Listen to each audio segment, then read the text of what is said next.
In a recent closed-door speech to donors, politicians, and media, Bill Clinton spoke about American gun owners. Quote, "A lot of these people, all they've got is their hunting and their fishing, or they've been listening to this stuff for so long that they believe it all," unquote. And we all remember Barack Obama's 2008 comments to a room of San Francisco elites. Quote, "It's not surprising then they get bitter. They cling to guns or religion," unquote. The arrogance of their superiority requires this reminder. They don't rule us. They don't give us rights. We grant them power.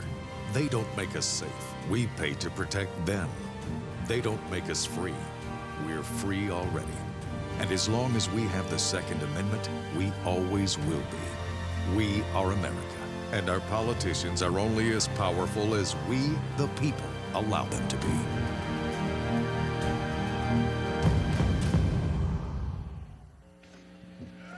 Please make welcome the Executive Vice President and the Chief Executive Officer of the National Rifle Association, Wayne LaPierre. Wayne, thank you. Thank you. Thank you so much. Thanks to all of you. We do it all together, one by one. Thank you very much. Thank you. It's good to be here tonight, and I really appreciate that warm welcome from all of you. And Rob Keck, thank you so much. It's really great to look out and see so many friends here tonight that, gosh, I go back decades with, to tell you the truth. And being here with all of you, I'm reminded of the importance of the Mule Deer Foundation and the great work you do on wildlife conservation, habitat protection and development, and your educational efforts that you do to promote safe and responsible hunting. Miles Moretti, congratulations, and thanks for inviting me here tonight. And I also want to congratulate the Sportsmen for Fish and Wildlife. I know there's a lot of you here, and congratulations. I know that you, as gun owners and NRA members, deeply care about our Second Amendment freedoms in the United States. The Second Amendment, it's not just words on parchment. It's not a frivolous suggestion from our founding fathers to be interpreted according to a whim. It lies at the very heart of what this country was founded upon. Our founding fathers knew that without the Second Amendment, all of our other freedoms could be in jeopardy. Our individual freedoms that we have as American citizens are the very essence of America. They are what make America unique. As we sit here tonight, we are now facing the single most devastating attack on the Second Amendment that this country has ever seen. From the moment that horrible tragedy happened at Newtown, the NRA focused on what would make our schools safer. Every parent cares about protecting our kids at school, and we proposed the presence of an armed police officer or security official in every school in America. But I've been amazed, just amazed at how rapidly this debate deteriorated from what is proven to work to what is proven to be the political agenda of those bent on attacking the Second Amendment to our Constitution. Dianne Feinstein herself commented that she's had her gun ban legislation in her desk for over a year, waiting for the right time to introduce it. Really? Waiting for an unspeakable act to occur so the American people could be persuaded to buy her political agenda? See, it's not about making our kids or our streets safer. It's all about their decades-old agenda. The elites in Washington are not serious. Even in his State of the Union address, where he laid out his second-term agenda, President Obama made not one mention, not one word of the need to improve security for our schools. Why? Because they're not serious. about taking steps that actually work. They're not serious about prosecuting violent criminals. Vice President Biden even admitted it, saying they don't have time to prosecute. They don't have time. They're not serious about fixing the mental health system. They've emptied the institutions, and every police officer knows dangerous people out there on the streets right now that shouldn't be on the streets. They've stopped taking their medicine, and yet they're out there walking around. And here's the dirty little secret they don't want you to know. The politicians who are trying to ban your guns and restrict your freedom, many of them are exactly the very same politicians who for more than 2 decades have been blocking efforts to get the records of those adjudicated mentally incompetent and dangerous into the National Instant Check System. You know, you talk about hypocrisy. What they are serious about is banning, taxing, and taking what they want, and leaving you, the average citizen, all over our great country, as the person least capable in society of being able to defend yourself. The powerful elites, they aren't talking about limiting their capacity for protection. They have all the security they want. You all know that. Our only means of security is the Second Amendment when the glass breaks in the middle of the night, and we have the right to defend ourselves. You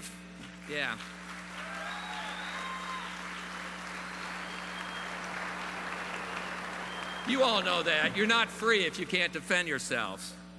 If they limit our access to semi-automatic technology and high-capacity magazines, they limit our ability to defend ourselves. And they don't have the right to take that right away.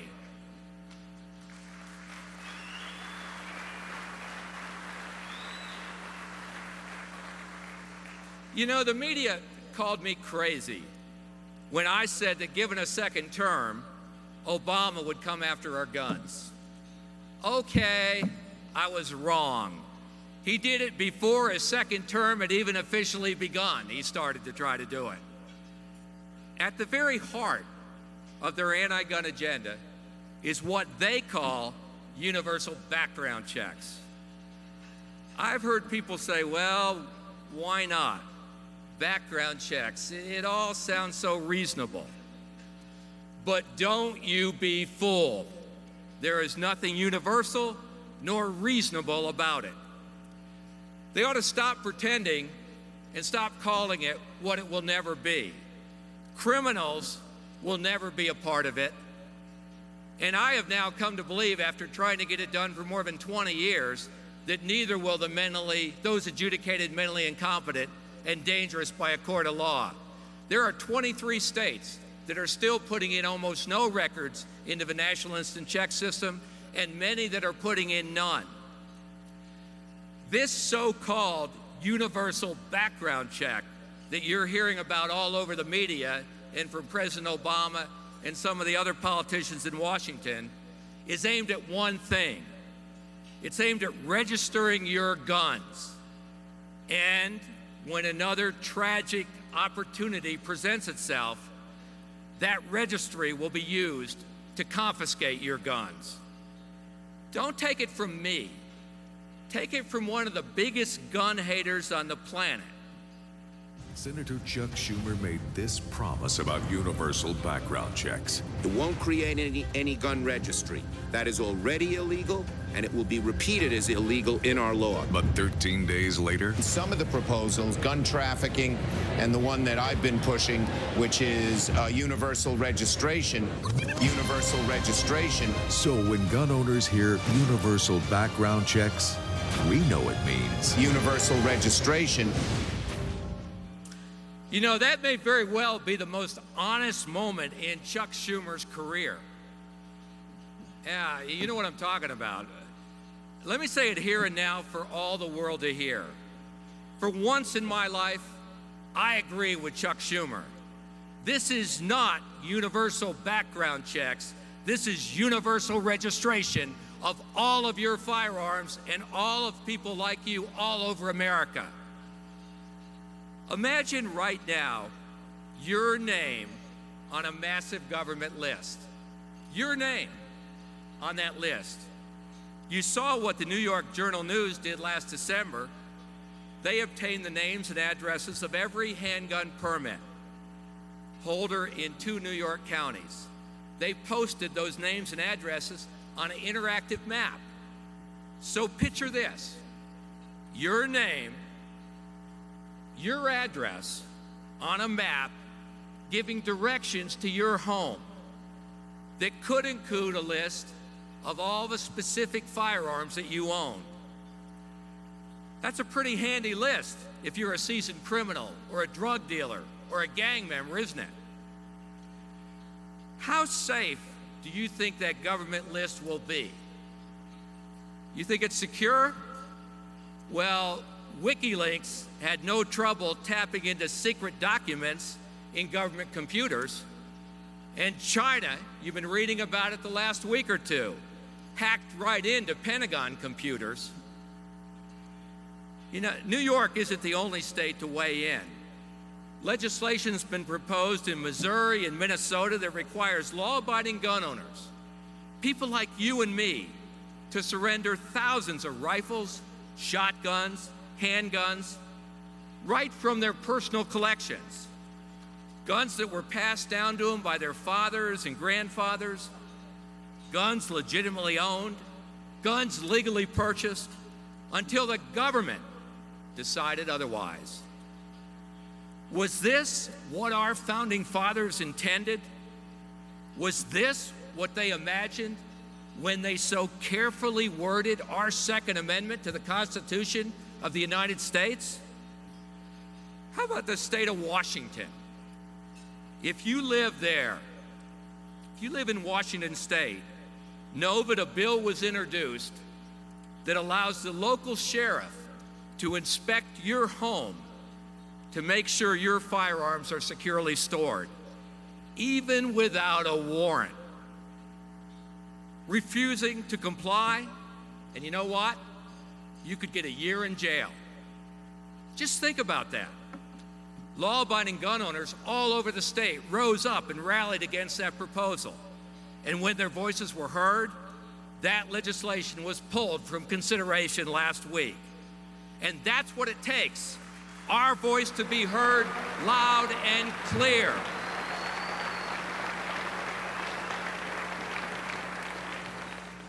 California, if you live there, legislation is pending to register and tax ammunition sales. Legislation is pending that would confiscate hundreds of thousands of legally owned firearms and millions of legally owned magazines. And no matter what state you live in, I ask you, what is in your gun cabinet right now? Think about it. What do you have that was given to you by a family member or a friend? Owning them in the future could make you a felon. If all this isn't enough, President Obama's friends in the Mexican government have requested our United States Senate to create a registry of firearms in this country, the United States of America, and then send that list to Mexico, one of the most corrupt governments in the world. What is the point of that? Just think about that. You know, I can't help but think that as Americans, we all want the same thing. We know our mental health system is in shambles. We all want it fixed. We want criminals with guns to be prosecuted and incarcerated. We want the federal gun laws on the books right now to be enforced against felons with guns, against drug dealers with guns, against gangs with guns. If they would just do that, if they would just do that, those violent criminals would be off the streets and they wouldn't be on their way to their next crime scene. They'd be in prison right now. We're sick. All of us, as Americans, are sick of the catch and release criminal justice system. And we want our children all over this country to be safe, and we want them protected. That's why we propose trained police and security officers in every school. There is not a mom or a dad that wouldn't feel better when they dropped their kid off at school if they saw a police car in the parking lot. There's not a mom or dad all over our country, in America, that doesn't want their children protected. If the Washington elites really wanted the same thing, they would stop demonizing law-abiding American gun owners. They would stop trying to convince the American people that all gun owners are potential criminals in waiting. And they would actually implement programs that address the real problems in a real and meaningful way to make this country and our streets safe. Put police and trained armed security in every school. Enforce the federal gun laws on the books right now. Interdict and incarcerate violent criminals before they get to their next crime scene. Rebuild our broken mental health system. Help the mentally ill by getting them off the streets and getting them into treatment. And for God's sake, leave the good and honest, decent, law-abiding people all over this country alone.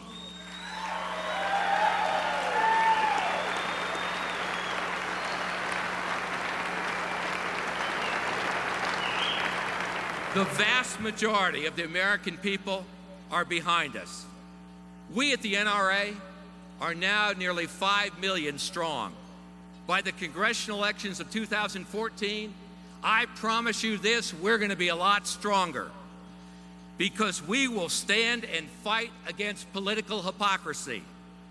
We tell the truth. We unflinchingly defend our constitutional rights. We will not be duped, we will not be demonized, and we will not be divided. We will fight to preserve the liberty that was handed to us intact, the very one amendment that ensures our very freedom. We are all proud to defend that freedom, and we are never, ever going to be ashamed of it, Mr. President. As lawful gun owners, we deserve nothing less than the absolute respect. That's what we deserve. As law-abiding gun owners, we deserve nothing less than absolute respect as people that believe in our individual rights, believe in individual responsibility, believe in protecting our families, and believe in defending our country. So here's what I want you to do. This coming week, I want you to call your congressmen and senators, and I want you to let your individual voice be heard. And then I'm asking you to sit down and write a handwritten letter and follow up with an email.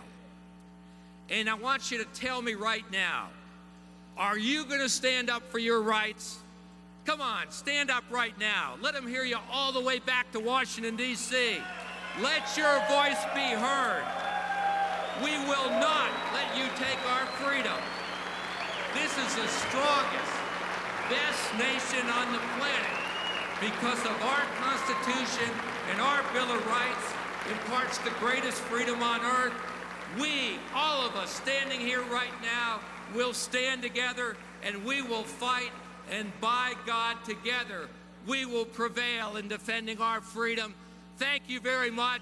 Have a great convention and fight for freedom every single day. Thank you. Thank you.